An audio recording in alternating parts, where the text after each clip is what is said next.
focus on whatever you're watching with awareness and kindness, and everything all opens up and opens up and opens up.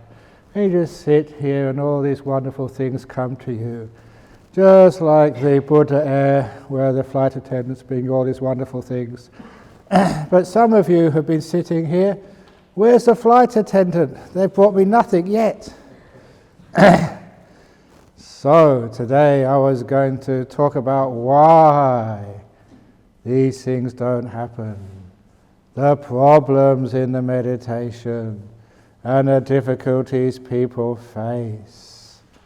But first of all, one of the biggest problems in meditation is just knowing what to do. Am I doing this the right way, or am I doing this the wrong way? That's why many people come and bother me at interviews. They say, is this the right way? And I say, I've just been telling you for the last 3 days.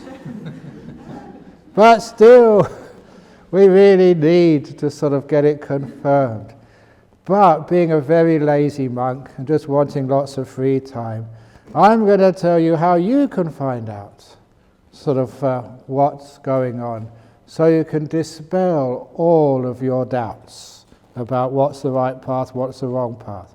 Whether it's Vipassana, Samatha, put effort, Ajahn Brahm's way, Mahasi Sayadaw's way, Pa Auk's way, somebody else's way. Which way?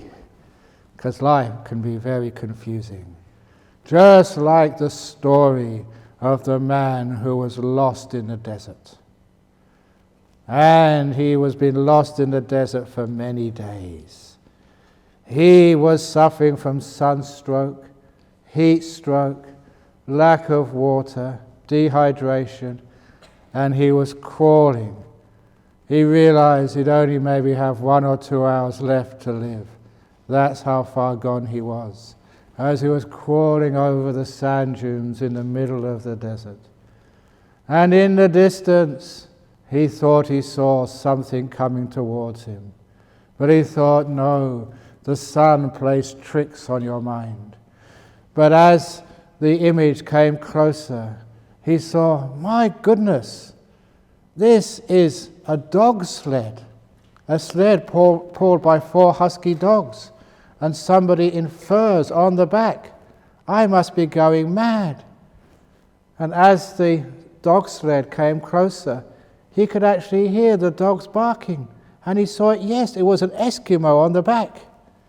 And he thought, this is a weird mirage. I really am going crazy. The heat's got to me. But as it came right up to him, the dog started licking him. He realized it wasn't a mirage. He shouted out, thank goodness, I'm saved. He said to the Eskimo, said, you've saved my life. And I've been lost in the desert for days. And the Eskimo replied, and you think you're lost? That's my Eskimo joke.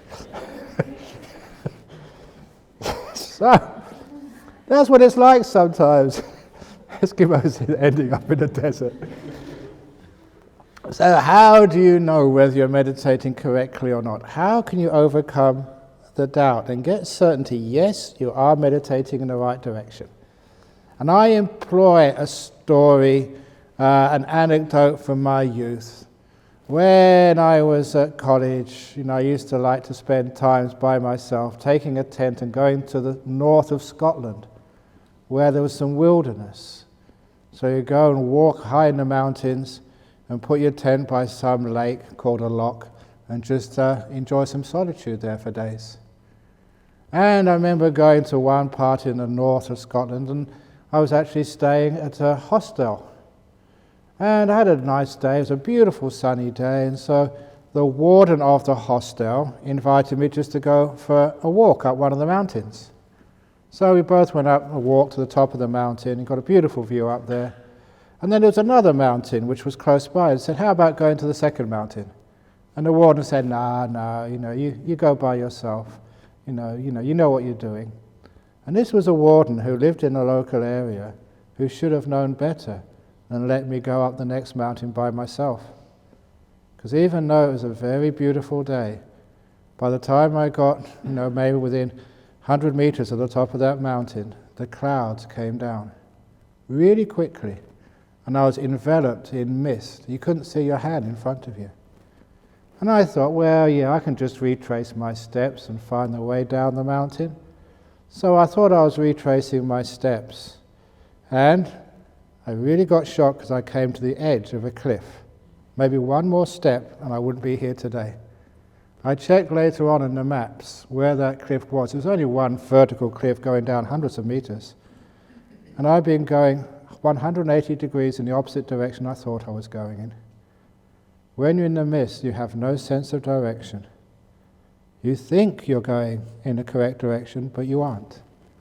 That's one of the troubles when you get lost in the mist or at darkness, or in sometimes whiteout in the snowfields. You don't know where you're going. And that really scared me. I thought, my goodness, because I heard tales of people being trapped in these mists which last for days and never being able to find their way out. So there I was in a very dangerous situation, and on top of a mountain, enveloped in mist, and thinking, what should I do to find the right way down? And it was very simple. Well, I knew enough physics. I studied theoretical physics. So one of the great laws of theoretical physics is that water always goes downhill. It's obvious. So I found a stream. And all I did was follow the stream. Because I knew it would go down, down, down, down, down, down. And of course, after maybe half an hour following the stream, you went below the mist. So you could actually see where you were. And so then I saw where I was, and I could actually find my way back to the hostel. So I saved my life and got out pretty quickly. And I use that as a simile for meditation or for Dhamma practice. Until you really understand through deep experience what this meditation is, or what enlightenment is, what anatta is, non-self. Sometimes as a Buddhist it is like just walking around in the mist. You don't really know which way to go. And all the different monks and nuns say, come this way. And the other one says, no, go that way. And the other one says, no, come my way. And it gets very confusing. So, the only thing you can do is find a stream, because you know that will go downhill and under the mist. And what we mean by that stream is find things like peace, joy, kindness, because you know that that is going towards nirvana, going towards deep meditation. It must be going in the right direction. So follow the increase in peace, the increase in kindness, the increase in joy, the increase in awareness. Whatever is increasing those qualities, you know must be going in the correct direction. And you follow that. So in this meditation, if you're getting less peaceful, you are going in the wrong direction, whatever it is you're doing. But if you're getting more peaceful, more clear, more happy, more kind, then you know that must be going in the right direction. So carry on that way.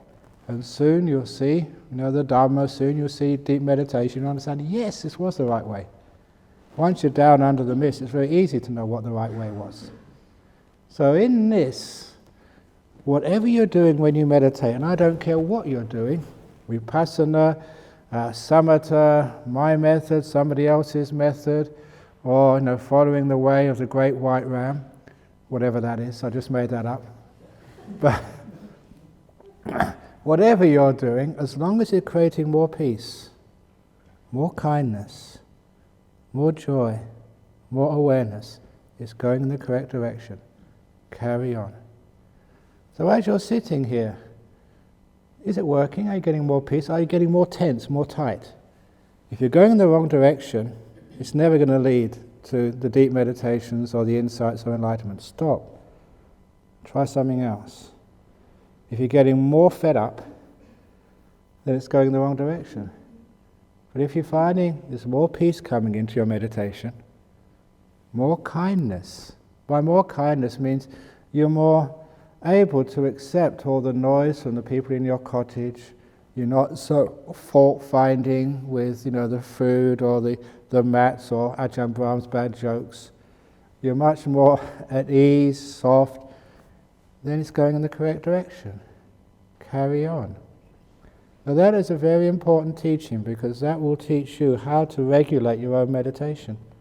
Now you'll find, yes, it is going in the correct direction. Carry on. And you then become your own little teacher. Are you becoming more peaceful? Are you becoming more kind? Are you becoming more aware? If you are, carry on. Or as the Buddha said, if wholesome qualities are increasing, unwholesome ones are decreasing, carry on. You're doing the right thing. And that gets rid of a lot of doubt. So as you're practicing whatever I've been teaching you, and you give it a go, if it creates more peace, great. That's the golf buggy out there. So beep, beep, beep. So that's not a ghost coming in. Don't worry about that. I know all the sounds of this monastery. So that is actually how to overcome doubt. The mindfulness gives you feedback. You're aware of now, you're aware of the next few moments. How is it changing? If it's getting more peaceful, carry on. If it's not, stop it. And basically, you will discover, insight comes up, the meaning of what I said on the first day of the two types of meditation. First Noble Truth meditation and second Noble Truth meditation. That's the essence. Second Noble Truth meditation and third Noble Truth meditation, Second and third Noble Truth meditation. Second Noble Truth, wanting leads to suffering. That's the wrong way. So you'll always find out if you are getting less peace, less kindness, getting more agitated, more anger, that shows that you're doing Second Noble Truth, you're wanting something. So have a look in there, what do you want? I practiced that for about 2 or 3 years when I was a young monk, saying, no wanting, no desire. And I used that almost a mantra. No desire for anything at all.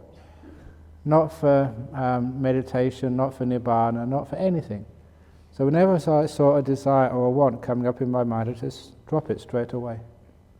You go incredibly peaceful that way. Because I realized that it was the wanting which caused all the trouble. The wanting caused the suffering. So I just totally let go of wanting.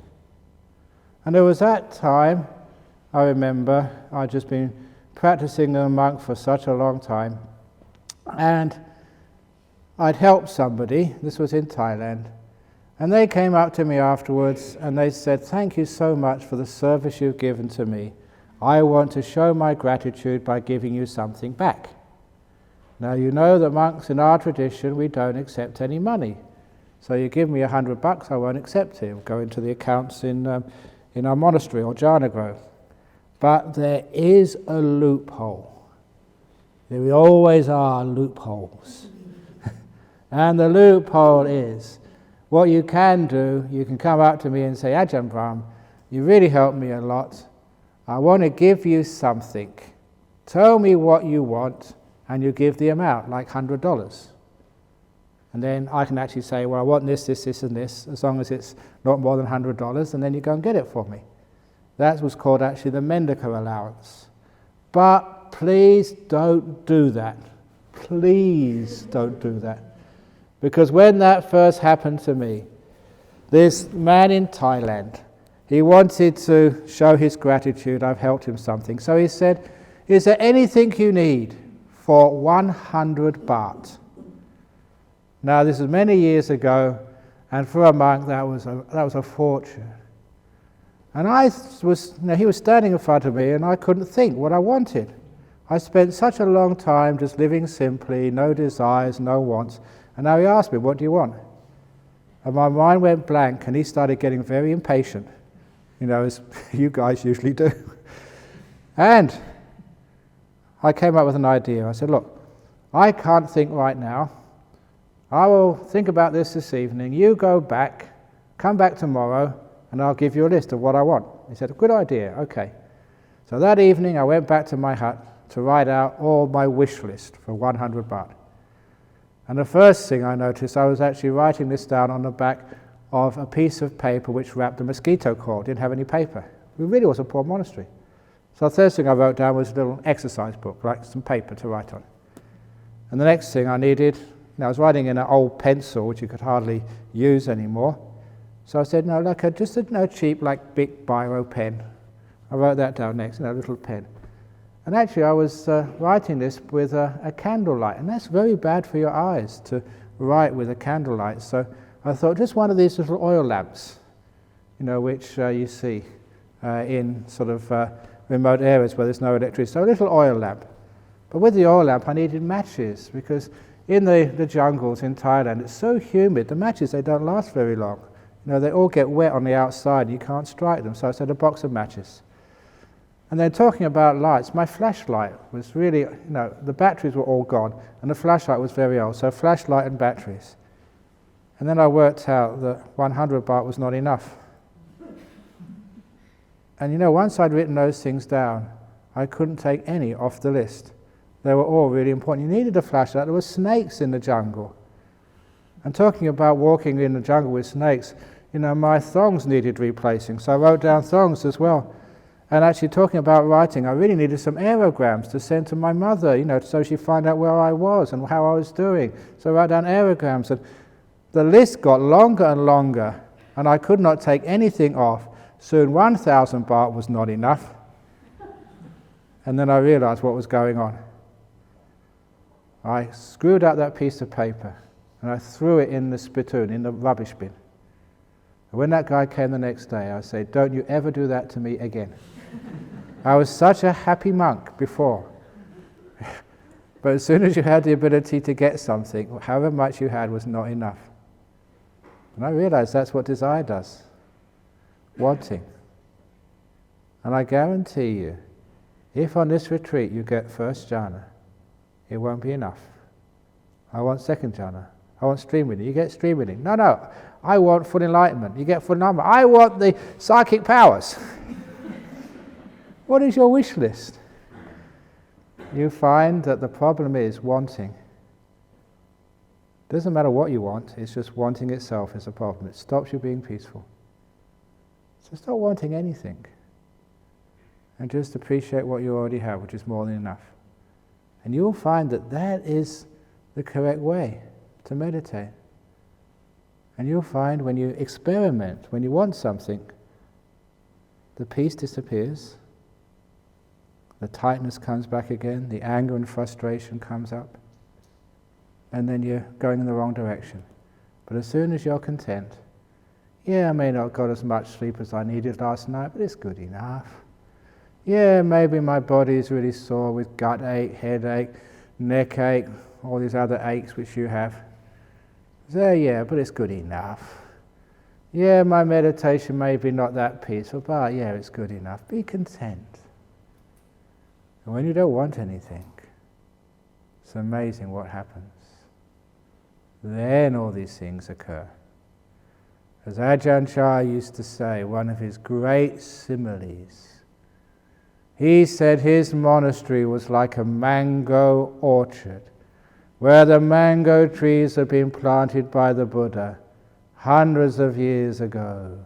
And now those mango trees are mature, and they are dripping with the ripest, juiciest mangoes. And he said, you monks, nuns, laymen and laywomen these days are so lucky. You don't have to climb up the mango tree to get a mango. You don't need to take a stick and throw it at the branch to get the mango to fall. You don't even need to shake the mango tree. Just sit underneath it. Open out your hand and a mango will fall. That was a great teaching of an Ajahn Brahm. That showed me that, this guy knew what he was talking about. So, if you've been climbing up your mango tree, trying to get things to happen, well, maybe not climbing up the tree, but climbing up the wall, as they say in the West, If you've been throwing things at the mango tree, if you've been shaking, come on me, get your act together, get some deep meditation. If you've been doing such things, the mango never falls. All you need to do as a meditator is sit down, open up your heart, and these beautiful states of meditation, they just fall right into your heart and mind. They come to you when you're sitting still. You shake the mango tree, it doesn't work. So if you haven't had deep meditation yet, it's because you've been shaking your mango tree. Stop it.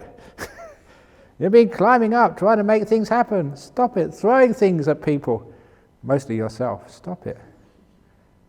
And leave it alone. And all these wonderful things will happen. And you know this because you give it a try, just a little try, and it works. You get peaceful. You start to know this simile of your going down into peace, into stillness, into joy. You're going in the correct direction because it's working. And whenever that does happen, it goes in the correct direction. You get more peaceful, more kind, more gentle. Things become still. That is called insight. You're understanding through your own experience the path to deep meditation. And also, you're understanding these Four Noble Truths.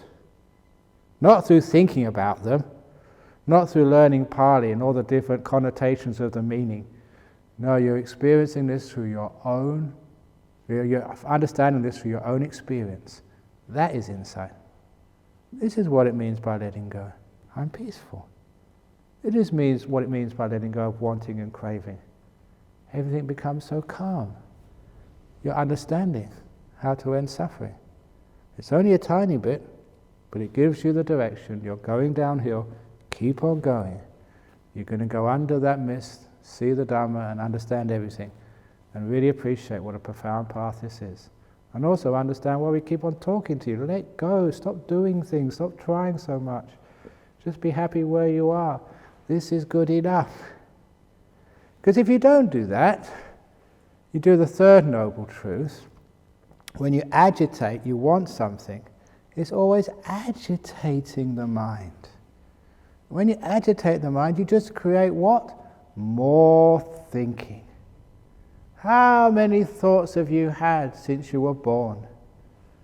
Millions and billions and trillions of thoughts. And what have those thoughts ever done for you?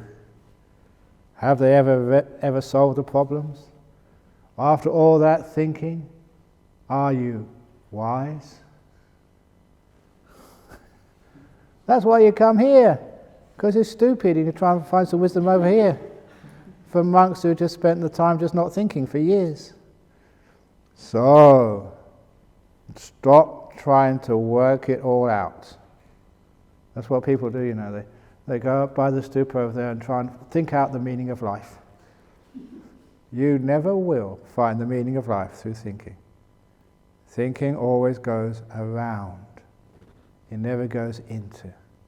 And I'll now prove it to you.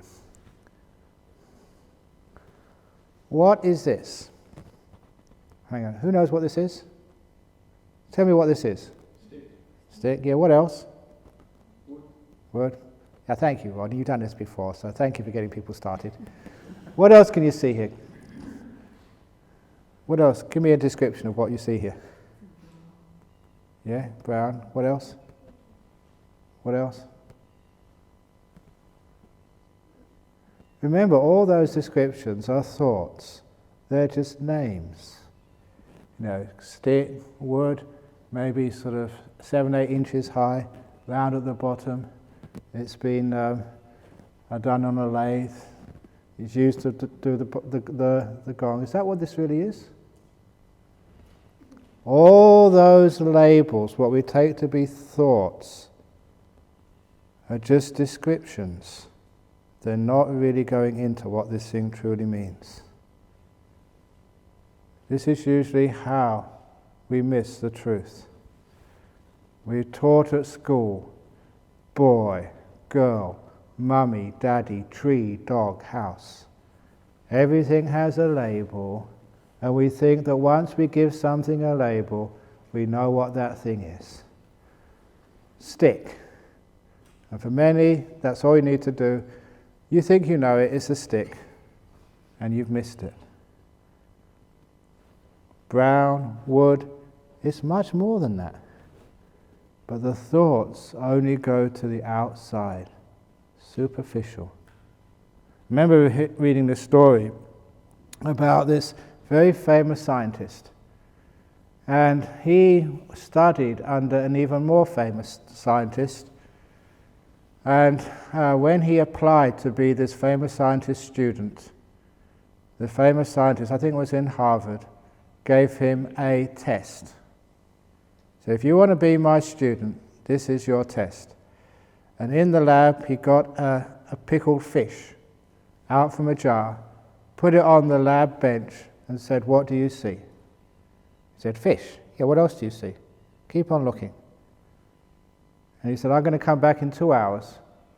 When you've finished seeing this fish, then let me know." And after 2 hours, he came back, and he said, "This scientist," he said, "every time I look, I see something new." He said, "Carry on." And after 3 days of spending about 3 or 4 hours in the morning and afternoon looking at this fish, this man said, "Look, the longer I look, the more I see." And the senior scientist said, "I can use you. You're hired." This is how we get insight. If you think you know, you stop looking.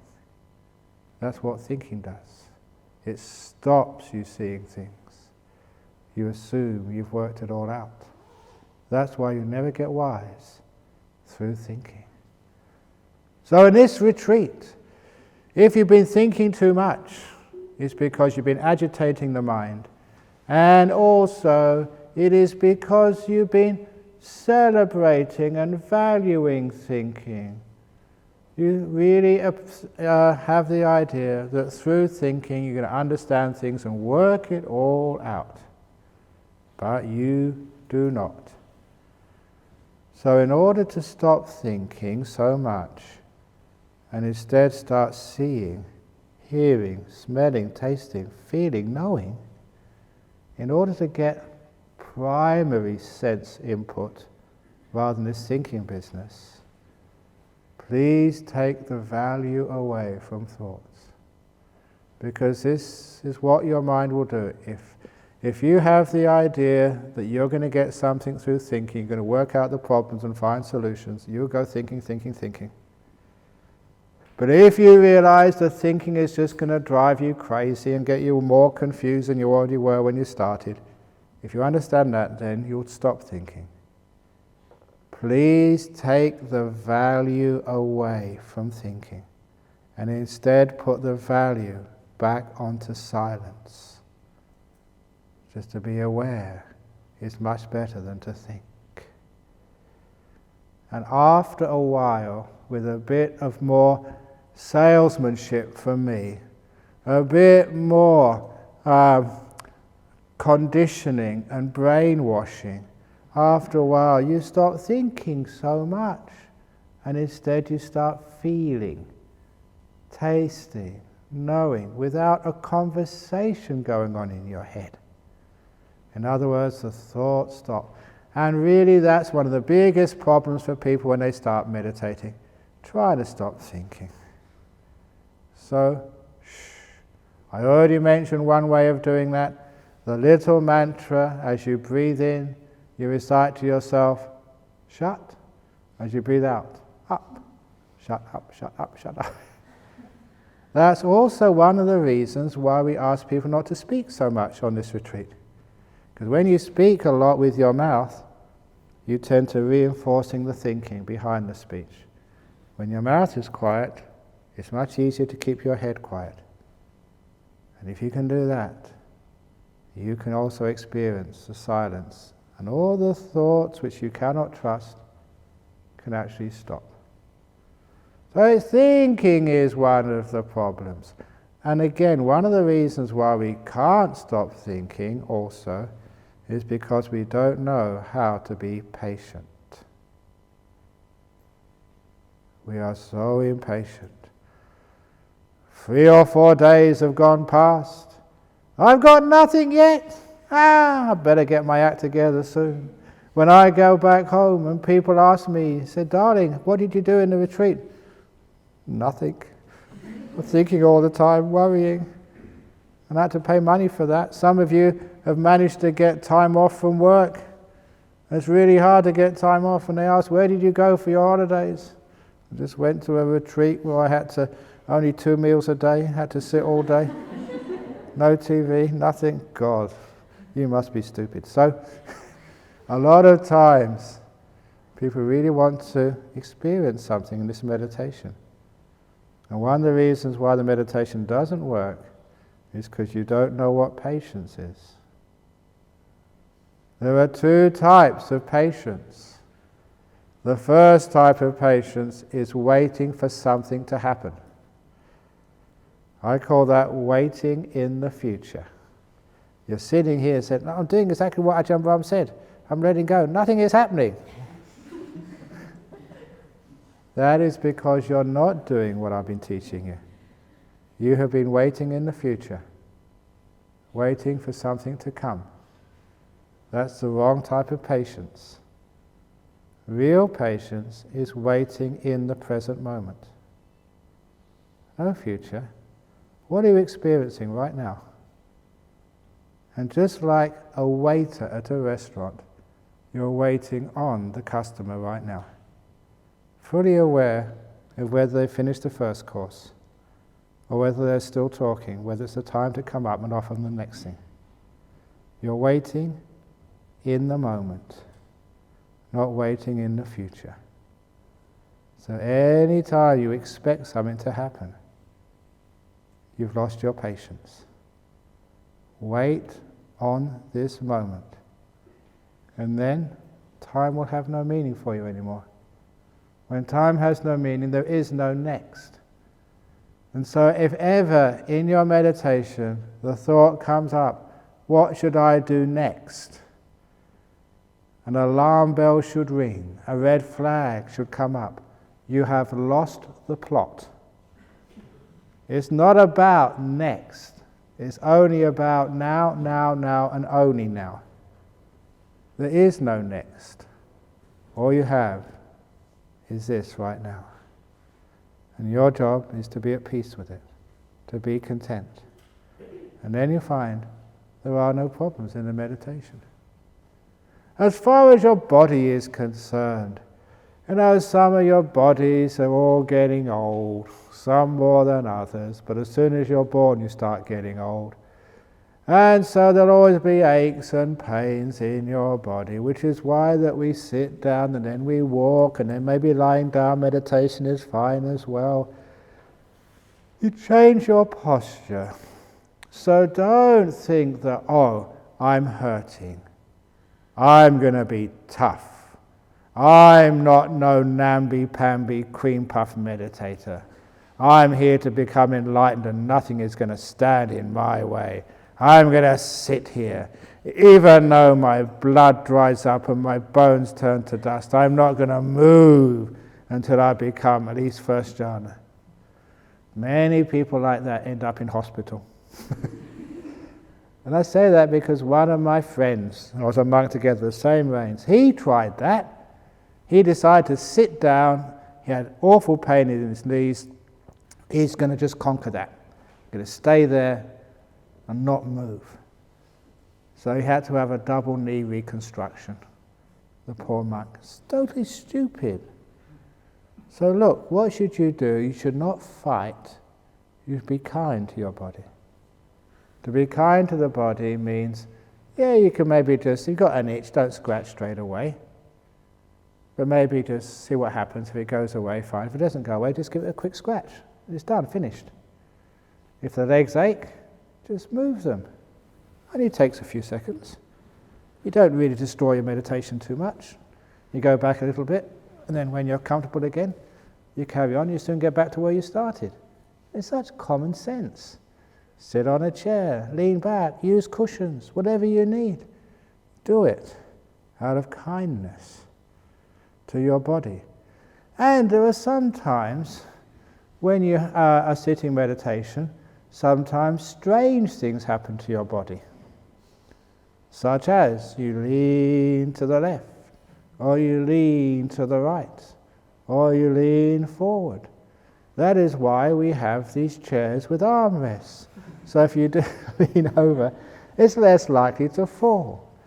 And if you really think you are falling, we can always get you, there's a little belt you can put around like a seat belt, so you won't fall off the chair. But really, that sometimes it happens to people. This is one of the problems in the meditation, because it gets them a bit concerned. Sometimes they feel that they're nodding or shaking backwards and forwards. And I remember a classic case, a woman said that whenever she meditated, she always started rocking. And I decided the next meditation to keep my eyes open about 10 minutes before the end. And she was sitting perfectly still. And afterwards, I said I was watching. Oh, you saw me rocking? I said, you were sitting absolutely still. I said, no, I wasn't. I said, I was watching you. You were perfectly still. And this is part of what happens in meditation. Your perception is like you're moving, but you're not. All it is your perception playing a few tricks on you. It's part of the course. Other times people think they're expanding. It doesn't mean that you're putting on weight. It means you're there in like you're a balloon getting bigger and bigger and bigger. Or you feel you're rising up into the air or sinking into the ground or exploding. Now when those things happen, please just go with it. It's fun. Meditation can be really boring, the same as watching the breath day in, day out. So when these things start to happen, this is entertainment. Go for it. See how much you can explode. How powerful. See how much you can expand. Because this is what happens. I call this just perception starting to become free. Very similar to, especially if you come from Asia, where you're really looked after by your parents and almost put in a little prison. And then you come and study, say, in Australia. And the first week or 2 weeks studying in Australia, no parents, you can do whatever you want, you go wild. Partying, doing whatever you like, because no parents to check on you. And after a couple of weeks, you settle down and go back to your studies. So first weeks for a young person when they're free, sometimes they go wild. That's similar to what happens to when your perception becomes free from you, the control freak. It starts to play around, go a bit wild. So I love that because it's really, really good fun. The first time that happened, meditating in Thailand, I went past the washing area. And there on the line I saw a black towel. And I stopped and stared and thought, hang on. I've never ever seen a black towel, jet black. No, you've seen pink towels, yellow towels, blue towels, mostly white towels, but never a black towel. And I stared at it for about 2 minutes, and then it changed back to white again. I thought, my God, was somebody putting mushrooms in the curry? What's going on? And it was nothing psychedelic, it was just the nature of the mind. My perception was playing around. I can be free now. I can see things in a way which I'm not supposed to. And then afterwards you look at a wall and it starts to melt like vanilla ice cream in the hot weather. It just all melts. That was really weird. Now when those things start happening, you're not going crazy, it's actually fun. Especially if it happens in that time of the meditation, nice and peaceful, you just enjoy it. It only lasts about 5 minutes and then it disappears. Because this is just your perception starting to become free. You're not going crazy. It just settles down after a while. Don't react to it. All that really is you've been so conditioned to see things one way and not another way. And this is just what happens. And after a while, when you settle down, usually the next thing which happens is real nimittas. If this is what happens, it's good stuff. So when those nimittas start to sort of come up, you realize that this is just a way of perceiving your mind. Perception is becoming free from the body and all this conditioning. But there's another thing which happens to the body, which is a great thing which happens when you get hot spots in the body. And sometimes you're meditating and the body, you're getting very peaceful, and a part of the body gets very, very warm. And if it starts to get very warm, don't be concerned about that. That's invariably an excellent sign. The classic case, which I keep on telling people, was when we used to do the retreats in North Perth Redemptorist Centre. A woman came up and she said, the last meditation, her whole head and shoulders were really hot. And I replied, when did you have your whiplash? I never told you about that. It's true, you have got psychic powers. Sadhu, sadhu, sadhu. It was a moment of glory, but then I confessed. I said, I'm not psychic powers, it's just, logic, adding 1 and 1 making 2. Because I know that your head and shoulders got hot because you had an injury there. And the most common injury for your head and shoulders is those car accidents where you have whiplash. I was just, making a very educated guess. And I said, I bet you feel so nice in your head and shoulders. And I said, yes, so relaxed now. Because what happens in meditation when you get out of the way, you stop controlling, and you just present moment awareness, silence, watching the breath, everything gets nice and peaceful and calm. When you get out of the way, the body can start to heal itself. And it sends energy to where it's needed. To this woman, it was to her shoulders and her neck, which had suffered this injury of whiplash. And the body did that by itself, sent all this wonderful energy there. And she got hot, and afterwards she felt so relaxed afterwards. A great deal of healing had happened. So if ever you have hot spots like that in your meditation, brilliant. Don't be concerned, it's not a problem. It's a wonderful thing which has happened, it's nature.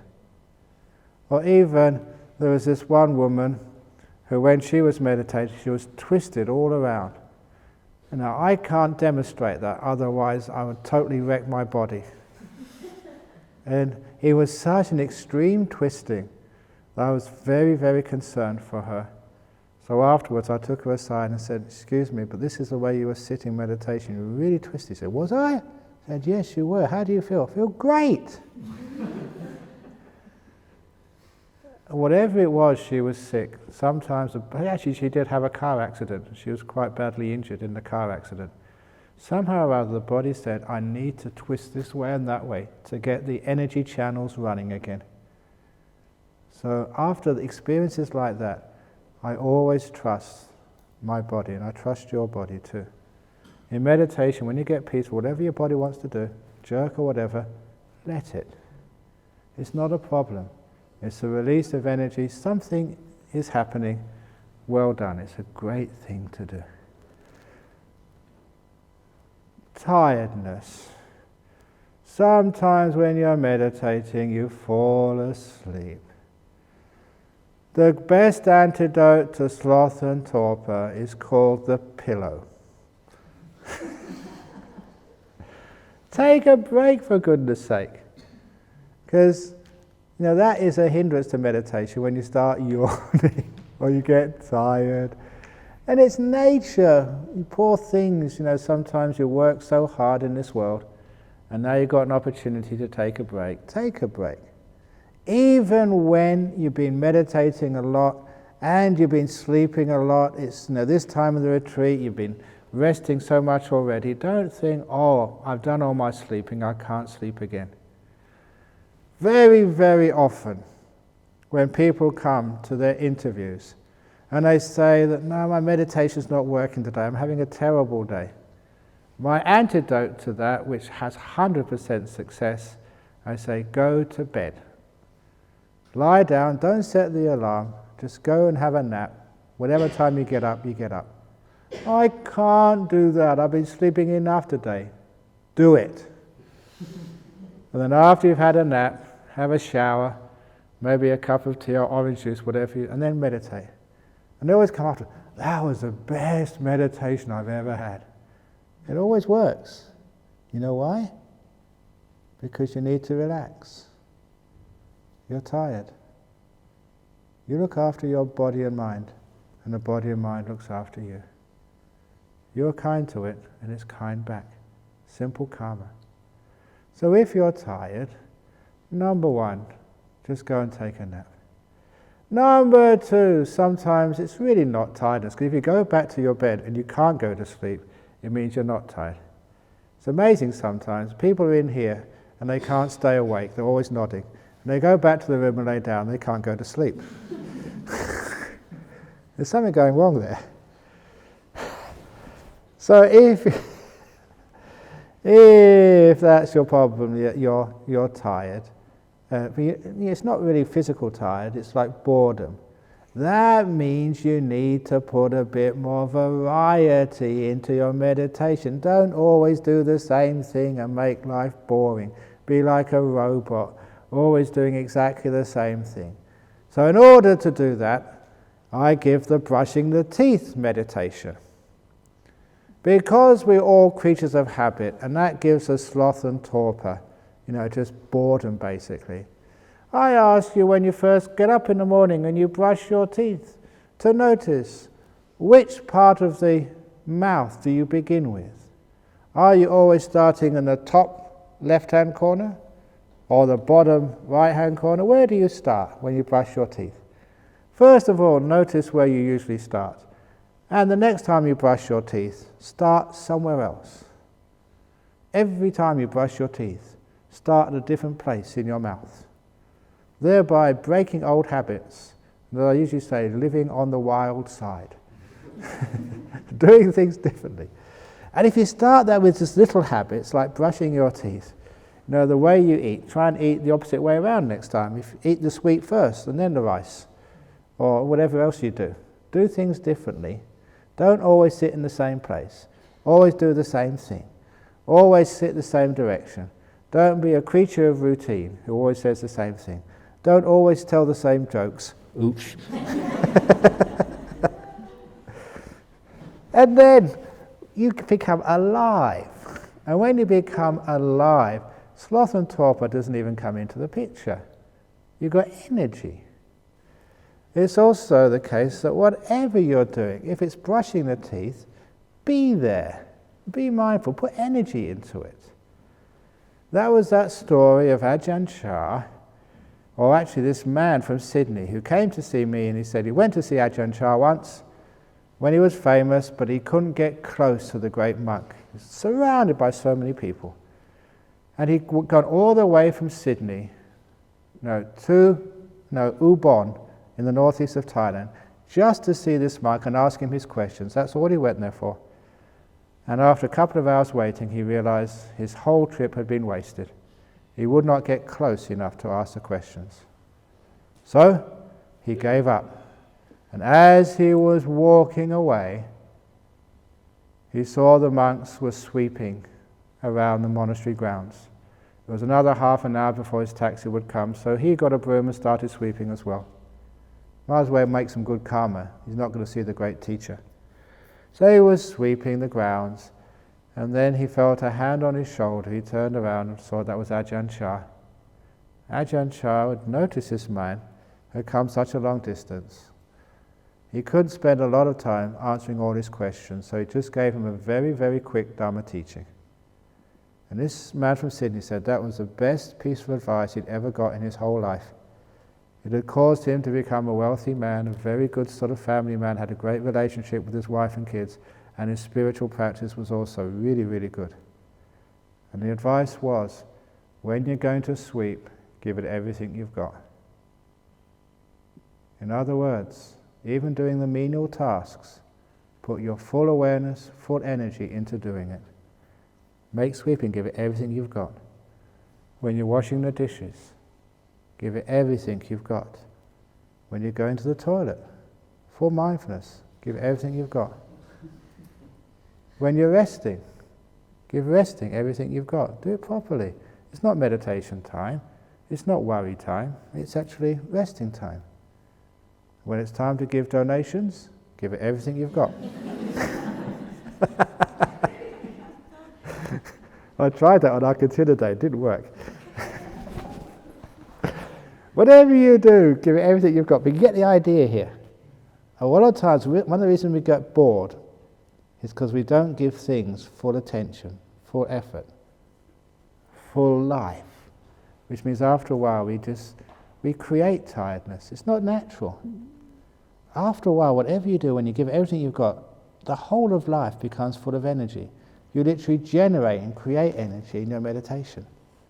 So even when you're walking from here to the dining room to get a cup of tea, give it everything you've got. Which means you create energy and the dullness never comes. And when you do sit down, you get, okay, this is like the very first meditation ever. Give it everything you've got and do it slightly differently. Backwards breath meditation. Hands up if you haven't tried the kangaroo walking meditation yet. Okay, now you've got to do that at least once while you're Can you get dullness when you're hopping up and down like some crazy person? Of course you can't. Now you understand where you get the energy from and how to overcome the sloth and the torpor.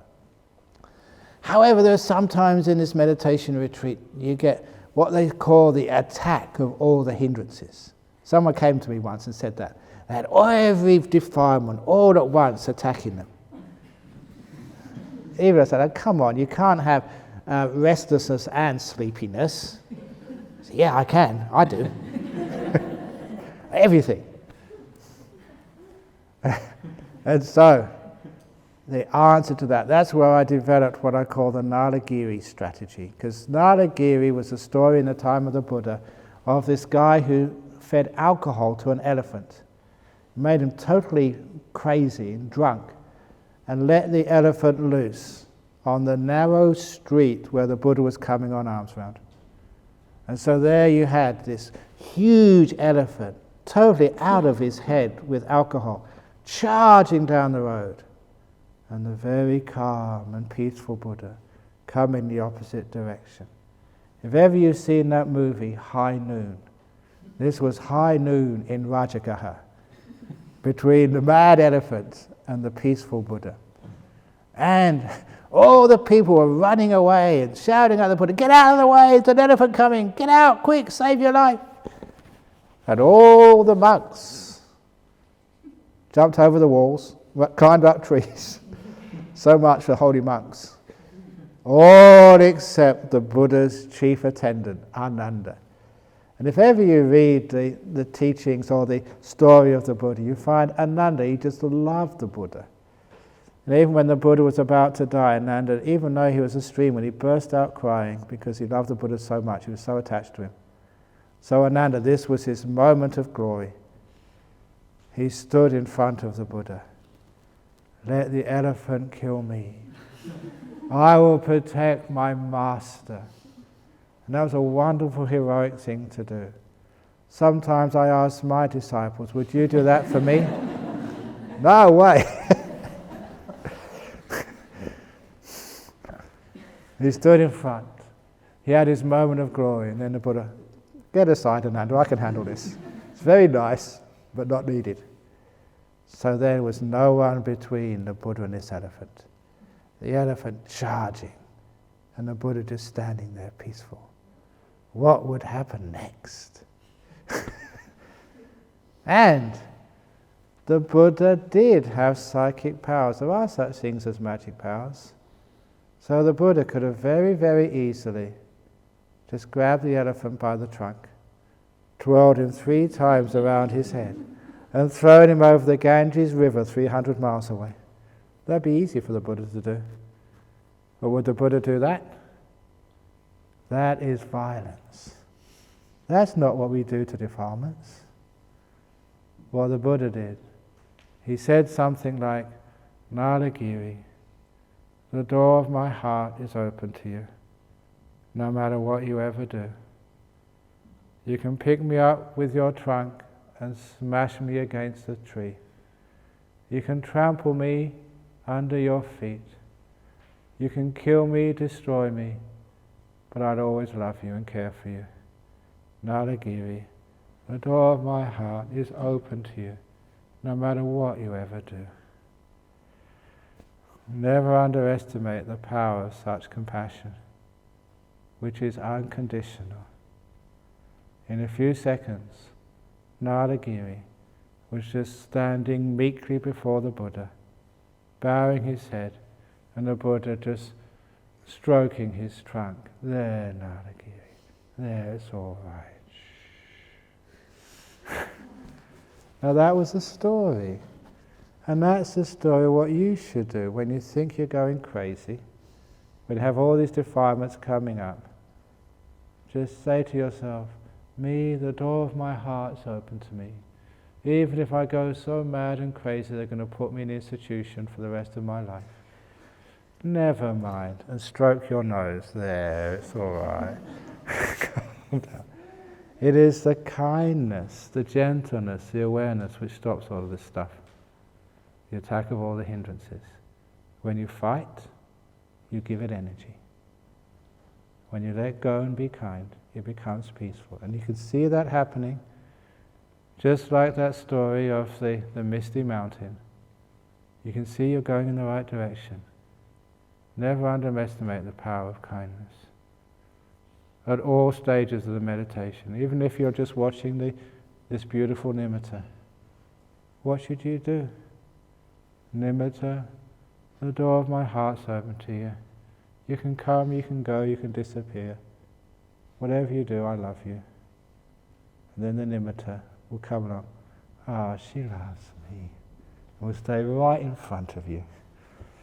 The kindness. Never underestimate the power of that kindness. So for some of you who have only got to the breath and you haven't got these beautiful nimittas yet, one of the ways of overcoming that obstacle is, I was reminded of this yesterday during the interview time. How about combining your loving kindness meditation with the breath? You're observing your breath. Are you really appreciating it and giving it beautiful loving kindness? Just reflect on what your breath has done for you all these years. Kept you alive. You've been busy, you've been sick, you've been sleeping. Even you've been under anesthetic and still your breath has been coming in and going out. Feeding you oxygen, taking away all the waste products. Have you ever said thank you to your breath? You're such a lovely thing, breath. You give me so much health and energy. Thank you so much. And you look upon your breath with incredible loving kindness. First time I did that was actually a Safety Bay retreat. First night, did that, and wow, that was a great night. Amazing deep meditation. That was actually the time you went to sleep and you dreamt of jhanas. They were great dreams, bliss, all in your dreams. Marvelous. So, this is what you can do by adding some loving kindness to your breath. And that breath soon becomes incredibly delightful breath. You can't help it. You know, whatever you have love towards looks beautiful. Sometimes people, they bring me their kids to be blessed when they first get born. And I saw this ugly thing which is stinking because it's just pooped in its nappy. And I've got to hold it. And the parents say, oh, it's such a lovely baby. Oh, isn't it beautiful? And I said, take it back quick. It's amazing, just if that's your kid, it's just so beautiful and so lovely because you love it. It's the love which adds a lot of the beauty. Because it's the kid, that's all, and it's not all that beautiful. Well, not for me as a monk. But anyway, I can't say that, otherwise I get into trouble with the mothers. So, your breath, if you give it this beautiful loving kindness, it looks the most beautiful thing in the world. So when you're watching your breath, try giving it some loving kindness. Beautiful breath. And then the breath becomes so delightful, so lovely. And just like the mother, you know, when you've got a young kid, you just can't sort of take your eyes off it. You can't stop thinking about it. So your attention on the breath just stays there. It's so wonderful. You've got so much energy. You really get into some deep meditation that way. So give it a little bit more interest. Put more energy into it. Be more innovative. Don't always do the things the same old way. And then all the dullness will disappear. But again, the patience. Don't wait for things to happen. If you do, they'll never happen. Remember that play? I remember seeing this play years ago with my girlfriend in the Edinburgh Festival. That was Waiting for Godot. It became a very famous play afterwards. about these guys who were always waiting for Godot to arrive at the train station. Never did. Never ever. That was a simile of waiting for something to happen. If you wait for enlightenment, if you wait for jhanas, you'll be waiting forever. Don't wait for it to happen. Wait in the moment. No expectations. Just being here. Content, happy, giving loving kindness to this moment. And then all the defilements will stop. All the obstacles will disappear. And you'll find meditation is the easiest thing in the world. Just sit there and do nothing. What could be easier than sitting here doing nothing? You can't do that, can you? You sit here and you do things. You expect, you want things to happen, you try and control, make it happen quickly. I've only got a few days left, I'm in a hurry, come on, quick. No, it doesn't work. Just sit here, be content, in the moment, happy to be here, whatever it is, this is good enough. And then everything comes to you. That's how to overcome some of the obstacles in your meditation. Any questions? Good. So